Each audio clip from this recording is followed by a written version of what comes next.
ನಮಸ್ಕಾರ ಆತ್ಮೀಯರೇ, media house ಕನ್ನಡಗೆ ಸ್ವಾಗತ. ಸಚಿವ ಸಂಪುಟ ವಿಸ್ತರಣೆಯನ್ನ ಈ ಬಾರಿ ಫೈನಲ್ ಮಾಡಲೇಬೇಕು ಅಂತ ರಾಜ್ಯ ನಾಯಕರು ತೀರ್ಮಾನಕ್ಕೆ ಬಂದಿದ್ದಾರೆ. ಹೀಗಾಗಿ ಮುಖ್ಯಮಂತ್ರಿ ಡಿಕೆಶಿ, ಮಾಜಿ ಸಿಎಂ ಸಿದ್ದರಾಮಯ್ಯ, ಕೆಪಿಸಿಸಿ ಅಧ್ಯಕ್ಷ ಬಿಕೆ ಹರಿಪ್ರಸಾದ್ ಅವರು 3ನೇ ಬಾರಿ ದೆಹಲಿಗೆ ತೆರಳಿದ್ದು ಕಳೆದ 3 ದಿನಗಳಿಂದ ದೆಹಲಿಯಲ್ಲಿ ಜಾತಕ ಪಕ್ಷಿಗಳಂತೆ ಕಾಯ್ತಿದ್ದಾರೆ. ಆದರೆ ಕಾಂಗ್ರೆಸ್ ನಾಯಕ ರಾಹುಲ್ ಗಾಂಧಿ ಇವರ ಭೇಟಿಗೆ ಅವಕಾಶ ನೀಡದಿರೋದು ರಾಜ್ಯ ನಾಯಕರಲ್ಲಿ ತೀವ್ರ ಅಸಮಾಧಾನಕ್ಕೆ ಕಾರಣ ಆಗಿದೆ. 3 ದಿನದಿಂದ ರಾಜ್ಯ ನಾಯಕರು ಕಾದು ಸುಸ್ತಾಗ್ತಾ ಇದ್ರೆ, ಇನ್ನೊಂದ್ ಕಡೆ ಕಾಂಗ್ರೆಸ್ನಲ್ಲೇ ಅಸಮಾಧಾನ ಸ್ಫೋಟಗೊಳ್ಳೋದಕ್ಕೆ ಶುರುವಾಗಿದೆ. ಸಂಪುಟ ವಿಸ್ತರಣೆಗೆ ರಾಹುಲ್ ಗಾಂಧಿ ಇಷ್ಟೊಂದು ಹೆಜ್ಜೆ ಹಿಂದೆ ಹಾಕ್ತಿರೋದು ಯಾಕೆ? ದಿಲ್ಲಿಯಲ್ಲಿರೋ ಕೈ ನಾಯಕರು ಹೇಳ್ತಿರೋದೇನು? ಕಾಂಗ್ರೆಸ್ನಲ್ಲಿ ಅಸಮಾಧಾನ ಸ್ಫೋಟಗೊಳ್ಳೋದಕ್ಕೆ ದಿಲ್ಲಿ ನಾಯಕರೇ ಅವಕಾಶ ಮಾಡಿಕೊಡ್ತಿದ್ದಾರಾ? ಇದೆಲ್ಲದರ ಬಗ್ಗೆ ಇವತ್ತಿನ ವಿಡಿಯೋದಲ್ಲಿ ಹೇಳ್ತಾ ಹೋಗ್ತೀವಿ.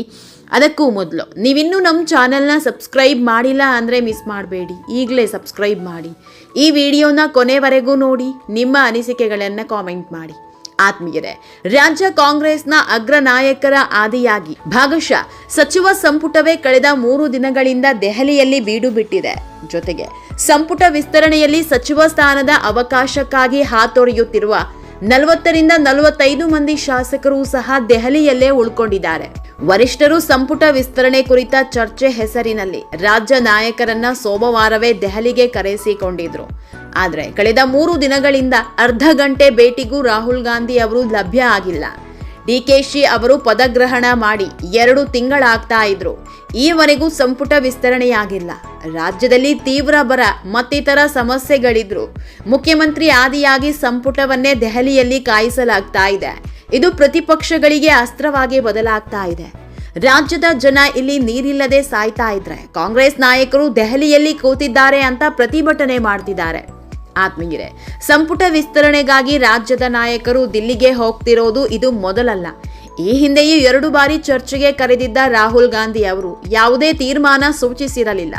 ಕಳೆದ ವಾರ ದೆಹಲಿಗೆ ಕರೆದಿದ್ದಾಗ ಕಾಕ್ರೋಚ್ ಜನತಾ ಪಕ್ಷದ ಪ್ರತಿಭಟನೆ ಕಾರಣ ನೀಡಿ 2 ದಿನಗಳ ಬಳಿಕ ಬರಿಗೈಯಲ್ಲಿ ರಾಜ್ಯ ನಾಯಕರನ್ನ ವಾಪಸ್ ಕಳಿಸಲಾಗಿತ್ತು. ಇದೀಗ 3ನೇ ಬಾರಿಗೆ ಕರೆಸಿಕೊಂಡಿದ್ದು 3 ದಿನ ಕಳೆದ್ರು ರಾಹುಲ್ ಗಾಂಧಿ ಅವರು ಚರ್ಚೆಗೆ ಅವಕಾಶ ನೀಡದಿರೋದು ರಾಜ್ಯ ನಾಯಕರಲ್ಲಿ ತೀವ್ರ ಅಸಮಾಧಾನಕ್ಕೆ ಕಾರಣ ಆಗಿದೆ. ಯಾಕಂದ್ರೆ ರಾಜ್ಯದಲ್ಲಿ 10 ಸಮಸ್ಯೆಗಳಿದ್ರೂ ಕೂಡ ರಾಜ್ಯದ ಮುಖ್ಯಮಂತ್ರಿ ಕರುನಾಡಲ್ಲಿ ಇಲ್ಲ. ಮುಖ್ಯಮಂತ್ರಿಗಳ ಆದಿಯಾಗಿ ಸರ್ಕಾರವೇ ದೆಹಲಿಯಲ್ಲಿದೆ. 3 ದಿನಗಳಿಂದ ದೆಹಲಿಯಲ್ಲಿ ಕೂರಿಸಿಕೊಂಡು ಸಮಯ ವ್ಯಯ ಮಾಡಲಾಗ್ತಾ ಇದೆ.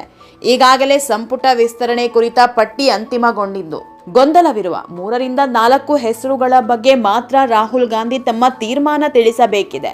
ಹೀಗಿದ್ರೂ ಸ್ವತಃ ಎಐಸಿಸಿ ಅಧ್ಯಕ್ಷ ಮಲ್ಲಿಕಾರ್ಜುನ ಖರ್ಗೆ ಅವರಿಗೆ ರಾಜ್ಯ ನಾಯಕರೊಂದಿಗೆ 30 ನಿಮಿಷಗಳ ಕಾಲ ರಾಹುಲ್ ಸಭೆ ನಿಗದಿ ಮಾಡಲಾಗ್ತಾ ಇಲ್ಲ. ಈ ಬಗ್ಗೆ ರಾಹುಲ್ ಗಾಂಧಿ ಅವರನ್ನ ಮನವೊಲಿಸಲು ಪ್ರಯತ್ನಿಸುತ್ತಿಲ್ಲ ಎಂಬ ಬಗ್ಗೆಯೂ ಅಸಮಾಧಾನ ವ್ಯಕ್ತ ಆಗಿದೆ.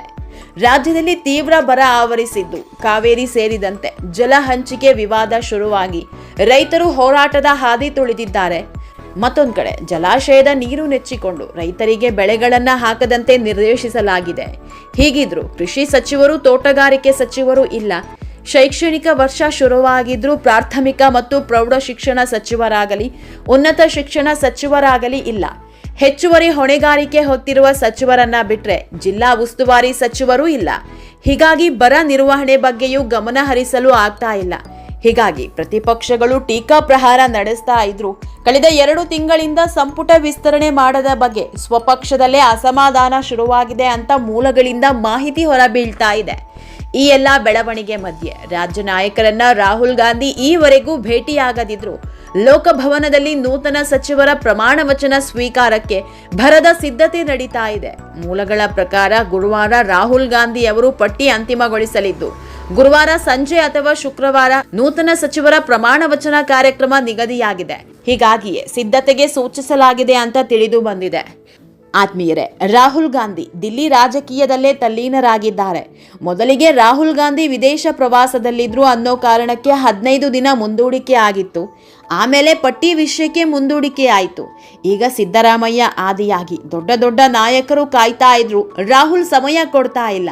ಇದು ಬಿಜೆಪಿ ನಾಯಕರಿಗೆ ದೊಡ್ಡ ಅಸ್ತ್ರ.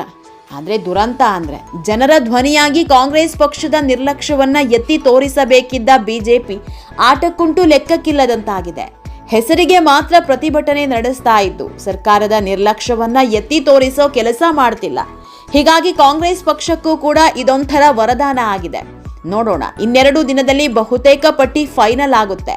ಒಂದು ವೇಳೆ ಈ ಬಾರಿಯೂ ಮುಂದೂಡಿಕೆಯಾದ್ರೆ ಪಕ್ಷದಲ್ಲೇ ಅಸಮಾಧಾನ ಸ್ಫೋಟ ಆಗೋದು ಗ್ಯಾರಂಟಿ. ಆತ್ಮೀಯರೇ, ಈ ವಿಡಿಯೋ ನಿಮಗೆ ಇಷ್ಟವಾದಲ್ಲಿ ಲೈಕ್ ಮಾಡಿ, ಶೇರ್ ಮಾಡಿ, ಕಾಮೆಂಟ್ ಮಾಡಿ. ಇನ್ನೂ ನಮ್ಮ ಚಾನೆಲ್ನ ಸಬ್ಸ್ಕ್ರೈಬ್ ಮಾಡಿಲ್ಲ ಅಂದರೆ ಮಿಸ್ ಮಾಡಬೇಡಿ, ಈಗಲೇ ಸಬ್ಸ್ಕ್ರೈಬ್ ಮಾಡಿ.